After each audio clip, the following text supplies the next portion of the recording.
Hey, Patrick and Bob. It's Coach Chaz, and I wanted to take a minute and look at a couple of the keyframes from yesterday.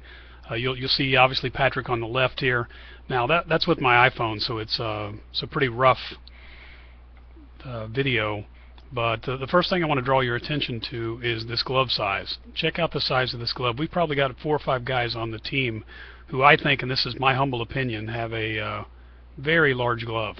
And I think what it does is it creates kind of glove confusion. They treat it like a salad bowl, you know, like a big basket. It's really hard to get in the right position. So I think you do well. I'll show you Cole's glove tonight at the game, but you know, and again, that's not the final word. But I've seen a lot of pro gloves, and they're very small. They're shockingly small, and you'll notice that on Strasburg. So anyway, that's in the for what it's worth category.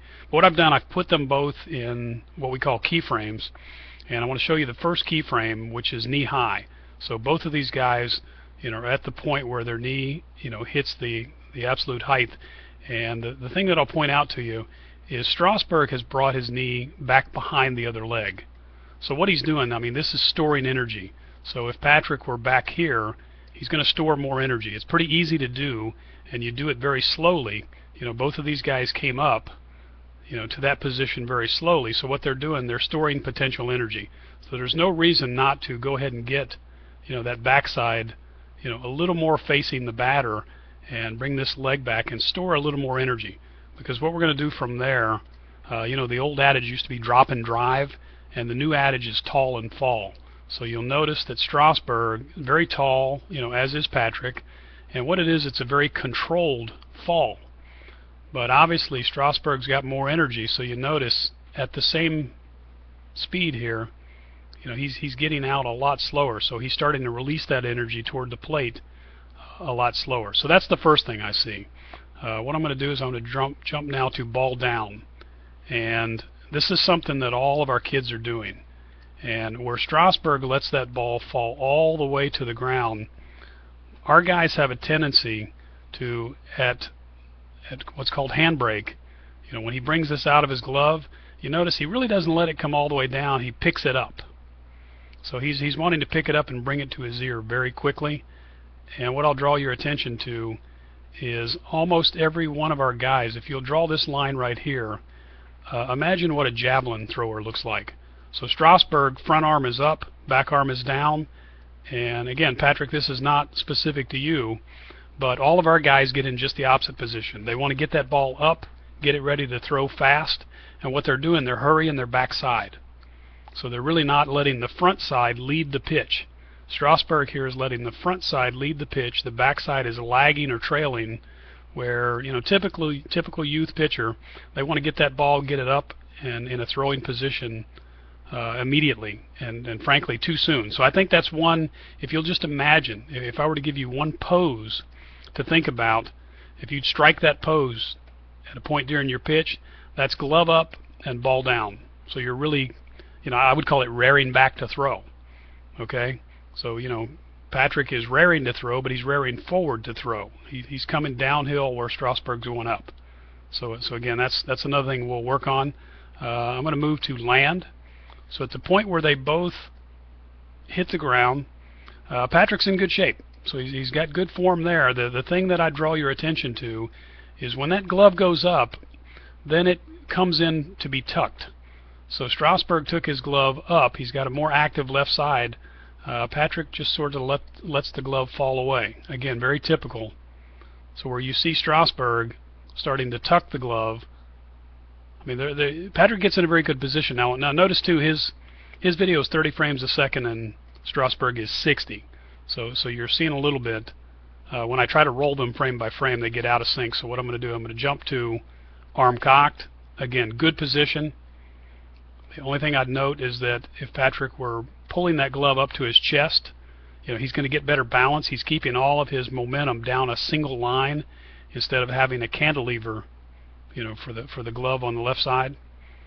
All right, so I'm going to jump ahead to arm slot. Again, good position.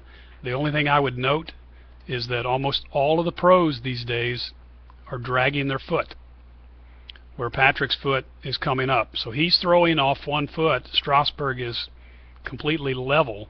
And again, what that does is it keeps Strasburg's weight It keeps everything over the stride foot, and it keeps him more balanced.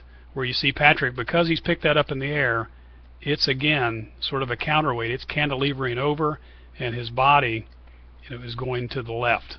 So he's falling off hard to the left. Strasburg is still pretty much over the stride leg.